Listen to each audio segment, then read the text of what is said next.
Жер күннен санағанда үшінші планета. Сендер әрине жер туралы көп нәрсе білесіңдер, өйткені ол біздің планета.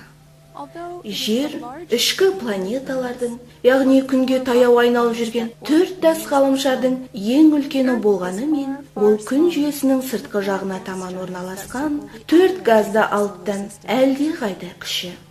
Жер сондай-ақ күннен тысқа қарай жүргенде табиғи серігі бар алғашқы ғаламшар, және күн жүйесіндегі бір ғана серігі бар жалғыз планета.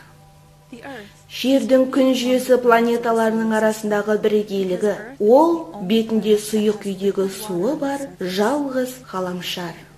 Басқа планеталар не тым ыстық, сондықтан ондағы су түгел буланып кетеді. Не тым суық болғандықтан су мұз болып қатып қалады. Жер күннен 150 миллион километр қашықтықта орналасқан. Сол себепті ондағы температура сұйық суға ие болуға қажетті шамада. Және жерде су өте көп. Жер бетінің 70%-тен астамын мұхиттар алып жатыр.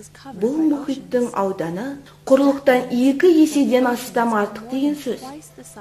Жерде су өте мол болғандықтан, оны кейде көгілдір планета деп те атайды. Сұйық күйдегі су жердегі тіршіліктің кепілі. Біздің білуімізше, жер тіршілікке ие жалғыз орын. Адамдармен бірге өсімдіктер мен жануарлардың миллиондаған түрлері жер планетасын өз үйіміз деп санайды. Жердің тағы бір маңызды ерекшелігі оның атмосферасы.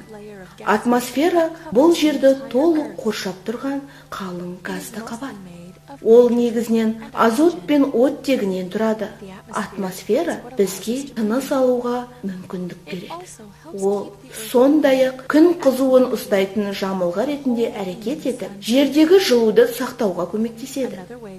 Атмосфераның тағы бір пайдасы, ол жерді күннің зиянды ультракүлгін сәулелерінен және де метеорлардан қорғайды.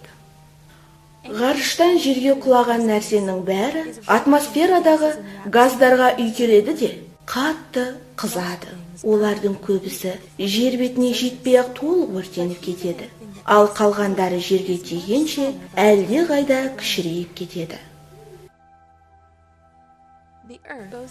Жер күнді айналады. Күнді бір айналып шығуға қажетті уақыт жыл деп аталады. Жер күнді 365 күннен сәл астам уақытта бір айналып шығады да, сондықтан бір жылда әдетте 365 күн бар. Жер сондай-ақ өз білігінен де айналады. Жерге бір айналуға қажет уақыт күн немесе тәулік деп аталады. Жер әр 24 сағат сайын бір айналым жасайды.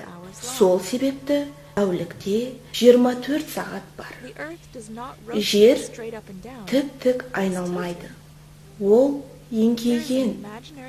Жердің солтүстік және оңтүстік полюстерін қосатын сызық жер білігі деп аталады. Және ол 23 градусқа көлбеу. Жердің еңкеюі неге маңызды? Жер білігінің көлбеулігі жыл мезгілдерінің болуының себебі. Жердің бір бөлігі күнге қарай еңкейгенде, ол жерде жаз болады. Ал күннен қарама қарсы бағытқа бұрылғанда қыс түседі. Жердің ішкі жағы сыртынан мүлдем өзге. Егер жерді қақ бөлсек, оның әртүрлі қабаттардан тұратынын көреміз. Жер қыртысы деп аталатын ең сыртқы қабатта біз өмір сүреміз. Жер қыртысы суық әрі қатты. Бізге көрінетін нәрсенің бәрі ағаштар, таулар, өзендер, үйлер, тіпті мұхиттар да жер қыртысының бетінде орналасқан. Қыртыстың қалыңдығы сонша, Адамдар ешқашан оны тесіп өтетіндей тереңдікке қаза алмаған. Бірақ қыртыс жердің ең жұқа қабаты ғана. Қыртыстың астында мантия бар. Мантия балқыған тау жыныстарының немесе магманың қалың қабаты. Ол жердің ең қалың қабаты.